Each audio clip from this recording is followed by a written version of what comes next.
আসসালামু আলাইকুম। প্রিয় দর্শক, সরকার 21শে এপ্রিল একটা প্রজ্ঞাপন জারি করেছে।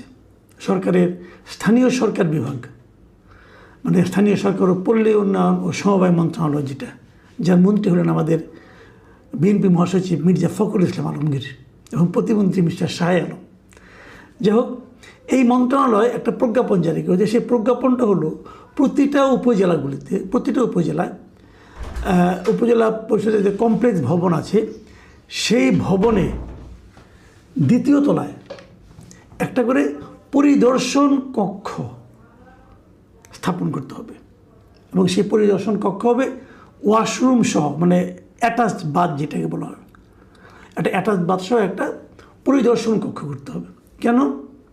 ওখানে যে আমাদের এমপি সাহেবরা বসবেন, এমপি সাহেবদের একটা আবদার ছিল। ওনারা জাতীয় সংসদে বলেছেন যে যখন আমরা এলাকায় যাই, আমাদের বসার কোনো জায়গা নাই, কাজে আমরা উপজেলা যখন যাই তখন উপজেলা পরিষদে যাই না, ওখানে ওদের কাজের ব্যাঘাত হয়, অথবা আমাদের জন্য একটা আলাদা একটা বসার জায়গা থাকা ভালো।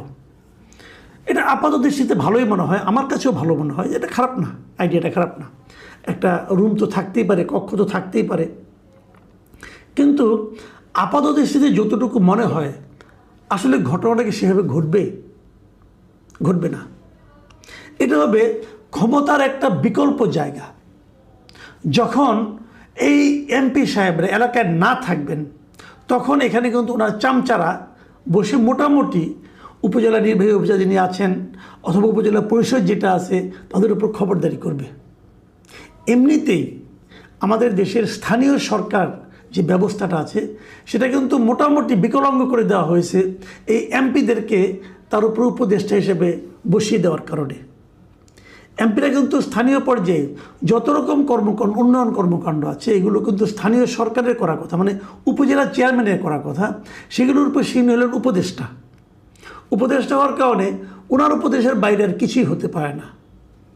মানে আমি যদি সাধারণ মানুষের দৃষ্টি থেকে দেখি, তাহলে একটা উপজেলায় সবচেয়ে বড় পাওয়ারফুল লোক হচ্ছেন ওই উপজেলার এমপি, দ্বিতীয় পাওয়ারফুল হচ্ছেন উপজেলা নির্বাহী অফিসার, তৃতীয় পাওয়ারফুল হচ্ছেন ওখানকার থানার ওসি, চতুর্থ অথবা পঞ্চম স্থানে হয়তো উপজেলা চেয়ারম্যান থাকেন।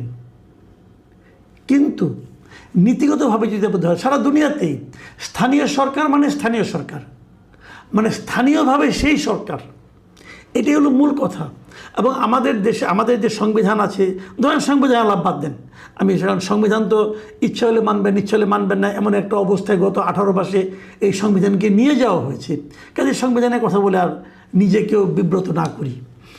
আমরা যদি বিএনপি ক্ষমতায় আছে, আমি যদি বিএনপির 31 দফা যে রাষ্ট্র সংস্কার যে তাদের দফা ছিল, আপনি যদি সেখানেও দেখেন, সেখানেও কিন্তু স্থানীয় সরকারকে শক্তিশালী করার কথা বলা হয়েছে। তারা স্থানীয় সরকারকে শক্তিশালী করবেন, যেন ওই এলাকার স্থানীয় সমস্যা, উন্নয়ন, সমস্ত কাজে সরকারি যে কাজগুলো থাকবে সেটা স্থানীয় সরকারের মাধ্যমে করা যায়।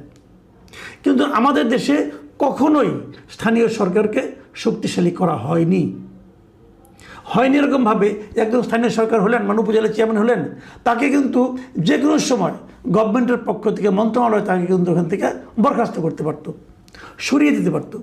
যে লোকটা জনগণের ভোটে নির্বাচিত হয় তাকে একজন আমলা ইচ্ছা করলে সরিয়ে দিতে পারে। এটা তো নীতিগতভাবেই এটা গ্রহণযোগ্য নয়। এইভাবে কি হওয়া উচিত বলেন আপনারা? হওয়া উচিত না। আপনি এমপি সাহেবকে বলে দিচ্ছেন সব ক্ষমতা, তো এমপি সাহেব তো প্রয়োজনের সময় তাকে পাওয়াই যাবে না, উনি তো ঢাকায় থাকবেন। তাহলে ওনার কাছে আপনি কেন সমস্ত ক্ষমতা দিচ্ছেন? আমার সঙ্গে একবার আওয়ামী লীগ আমলে কথা বলছি, আওয়ামী লীগের সময় একজন এমপির সঙ্গে আমার একবার একটা অনুষ্ঠানে দেখা হয়েছিল, অনেকের সঙ্গে দেখা হতো তখন।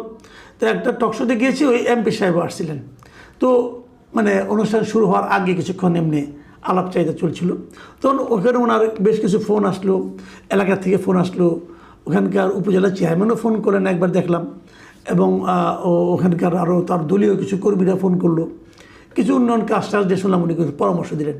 তো আমি ওনাকে বললাম যে উপজেলা চেয়ারম্যান আপনাকে ফোন করে কেন? তখন উনি হাসলেন, হেসে বললেন যে সে কি আমার অনুমতি ছাড়া কিছু করতে পারবে?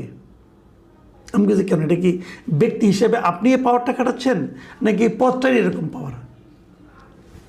তখন উনি আমাকে বললেন, দেখেন আমি একটা কথা বলি আপনাকে, একজন এমপি কাগজে কলমে যাই থাক না কেন, ভার্চুয়ালি উনি যে এলাকার এমপি উনি ওই এলাকার রাজা বলতে পারেন। ওই যে প্রেসিডেন্ট না, প্রাইম মিনিস্টার না, রাজা। প্রেসিডেন্ট প্রাইম মিনিস্টার তো অনেক কিছু নিয়মের মধ্যে করতে হয়, আর রাজার কোনো নিয়ম মাইনা করতে হয় না। একজন এমপি ওই এলাকার রাজা।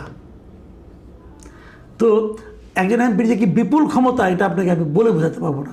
উনি কিন্তু নিজে একজন এমপি এবং ওই ক্ষমতাটা উনি ভোগ করেন। এবং উনি মোটামুটি আমার পরিচিত ছিলেন এবং মোটামুটি একটু আমি তাকে সৎ হিসেবেই জানতাম, তুলনামূলকভাবে আর কি।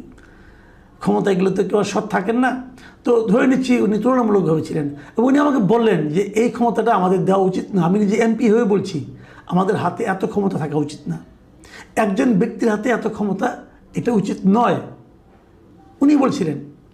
তো আমাদের এমপিরা এবার যারা এমপি হলো, আমরা কিন্তু একটা আন্দোলনের মাধ্যমে, অনেকে এটা বিপ্লব বলেন, আমি এটাকে একটা গণ আন্দোলন বলি অথবা একটা অভ্যুত্থান বলি, যাই বলি না কেন, এই আন্দোলনের মাধ্যমে আমরা একটা স্বৈরাচারী সরকারের পতন ঘটিয়েছি।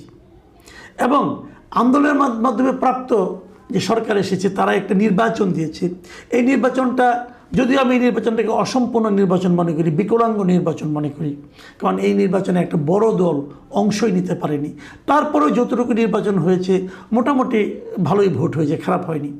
সেই ভোটে নির্বাচিত যে সংসদ, সেই সংসদ, এখানে সরকারি দল বিরোধী দল আমি উভয়ের কথাই বলছি, সেই সংসদ আমরা কি সারা দেশের জন্য 300টা রাজা নির্বাচন করেছি, যারা নাকি এক একটা এলাকার দণ্ডমুণ্ডের সমস্ত কিছু করতে হবেন, তা তো আমরা করিনি। ওই এলাকার একজন শিক্ষা অফিসার আছেন, সেই শিক্ষা অফিসারের উপর কি এমপি সাহেব যে ছড়ি ঘুরাবেন উচিত হবে? হবে না। ওই এলাকায় একজন কৃষি কর্মকর্তা আছেন, কৃষি কর্মকর্তাকে এমপি সাহেবের কথা অনুযায়ী চলবেন? কৃষি বিষয়ক যে সিদ্ধান্ত নেবেন সেটা কি এমপি সাহেবের কথা অনুযায়ী হবে? ওই এলাকায় একজন রাজস্ব কর্মকর্তা আছেন, তিনিও কি এমপি সাহেবের কথা অনুযায়ী কাজ করবেন? সেইভাবে জমি রেজিস্ট্রি করবেন? ওখানকার যিনি ইওনও আছেন, উপজেলা নির্বাহী অফিসার, তিনিও কি তাই করবেন? কেন করবেন? তাহলে উপজেলা চেয়ারম্যানের দায়িত্বটা কি? উপজেলা চেয়ারম্যানের সঙ্গে তো ওনার একটা কমিটি হয়, সেখানে তো প্রত্যেকটা ইউনিয়ন পরিষদের চেয়ারম্যানরা এসে বসেন। তাদের নিয়ে যে স্থানীয় সরকার, সেই স্থানীয় সরকারের চেহারাটা কী হবে? আমাদের অধ্যাপক তুফাইল আহমেদ সাহেব মারা গেছেন, উনি স্থানীয় সরকার বিশেষজ্ঞ ছিলেন। আমার সঙ্গে ওনার বেশ বহুবার নিয়ে কথা হয়েছে। আমার দেখা মতে বাংলাদেশের স্থানীয় সরকার বিষয়ে ওনার চেয়ে বেশি লেখাপড়া জানা, ওনার চেয়ে বেশি পণ্ডিত ব্যক্তি আমি আর দ্বিতীয়টা দেখিনি। উনি আমাকে বহুবার বলেছেন একটা কথা, যে একটা দেশের উন্নয়ন কখনোই সম্ভব হবে না যতক্ষণ পর্যন্ত আপনি সেখানকার স্থানীয় সরকারকে সবল করে না তুলবেন, শক্তিশালী করে না তুলবেন। উন্নয়ন কেবল ঢাকা শহরে হলে হবে না, উন্নয়ন স্থানীয় পর্যায়েও হতে হবে।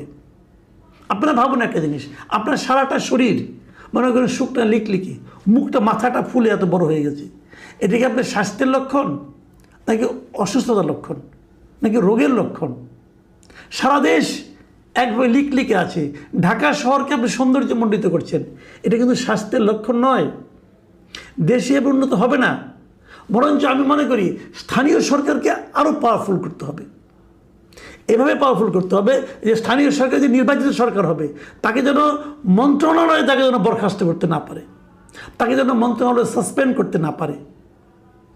একজন নির্বাচিত ব্যক্তি উনি ওই এলাকার সমস্ত উন্নয়নের কাজগুলো, স্থানীয় সরকারের যে উপজেলা চেয়ারম্যান, ভাইস চেয়ারম্যান এবং উপজেলা পরিষদ যেটা আছে, সবাই মিলে তারা যেন এলাকার উন্নয়নের জন্য কাজ করতে পারেন। কোন এলাকায় একটা ব্রিজ দরকার, এটা উপজেলা চেয়ারম্যান জানবেন, এমপি সাহেবের জানার দরকার নাই, এটা এমপি সাহেবের কাজ না। মেম্বার অফ পার্লামেন্ট আইন প্রণয়ন করবেন, এটাই আইডিয়াল নিয়ম। আমাদের এখানে মেম্বার অফ পার্লামেন্ট যারা হন তেনারা এলাকার রাজা হতে চান। এই রাজা হওয়ার মানসিকতা যতদিন পর্যন্ত আমরা দূর করতে না পারবো ততদিন পর্যন্ত কিন্তু হবে না। এই রাজা আবার কি জানেন, এই রাজা আবার ট্যাক্স দিতে চায় না। এমপি সাহেবরা কিন্তু যেখানে টোল দিতে হয় না ওদের কিন্তু টোল দিতে হয় না। কেন টোল দিতে হবে না? উনি এমপি হয়েছেন তাই, মন্ত্রী হয়েছেন তাই। ওনাকে সে মানুষটা উনি কি ভোট দেওয়ার সময় 3টা ভোট দিতে পারবেন? ওনাকে তো আমার মতো একটা ভোট দিতে হবে। আমাদের সংবিধানে যেটা বলা হয়েছে, দেখুন মাঝখানে ওনারা একটা আইন করে নিয়েছে, আইনটা এখনও আছে, যে তারা ট্যাক্স ফ্রি গাড়ি দিবেন। মানে আপনি একটা গাড়ি কিনতে গেলে আপনাকে ট্যাক্স দিতে হবে, কিন্তু এমপি সাহেব একটা গাড়ি কিনতে গেলে ওনাকে ট্যাক্স দিতে হবে না। যদি এবার মৌখিকভাবে সব এমপিরা বলেছেন তারা ট্যাক্স ফ্রি গাড়ি নেবেন না, প্লট নেবেন না, যদিও বলেছেন, কিন্তু এটা কিন্তু এখনও আইনটা কিন্তু এখনও রয়ে গেছে। আমি মনে করি এই আইনটা বন্ধ করা উচিত। তা না হলে আমার বিবেচনা ছিল এটা একটা অশ্লীল আইন। সংবিধান বলেছে সকল নাগরিকের সমান অধিকার, আর এমপি সাহেবের অধিকার বেশি, ওনাকে ট্যাক্স দিতে হবে না কেন? এখন তারা চাচ্ছেন আমাদের একটা গাড়ি দিতে হবে, যে গাড়ি নিয়ে আমি সরকারি গাড়িতে চলবো। কেন? আপনাকে তো যাতায়াত ভাতা হিসেবে 70,000 টাকা দেওয়া হয়, তাহলে এই টাকাতে আপনি কী করবেন? আপনাকে যদি সরকারি একটা গাড়ি দেয় তাহলে 70,000 টাকাতে আপনি কী করবেন? আপনি গাছেরটাও খাবেন, তলারটাও করাবেন? এটা হয় না। আমি মনে করি সরকারের এই ব্যাপারে, আমি এখনও মনে করি, আমি মাননীয় প্রধানমন্ত্রীকেও বলছি যে ওনার মধ্যে, ওনার কর্মকাণ্ড, ওনার কথাবার্তায় আমার কাছে মনে হয়েছে উনি সাধারণ মানুষের পর্যায়ে থাকতে চান। এবং আমি বলবো আপনাকে, আপনি যেখানে থাকতে চান আপনার মন্ত্রী এমপিরাও যেন সাধারণ মানুষের পর্যায়ে থাকে, সেই ব্যবস্থা করেন। ওই এক একটা জায়গায়, এক একটা এলাকায় এক একজন রাজা হিসাবে নিজেকে চিন্তা করার যে মানসিকতা, এই মানসিকতাটা ওনাদের মাঝখান থেকে দূর করার দায়িত্ব এই সরকারের, এই প্রধানমন্ত্রীর। প্রিয় দর্শক, এখন এই পর্যন্তই।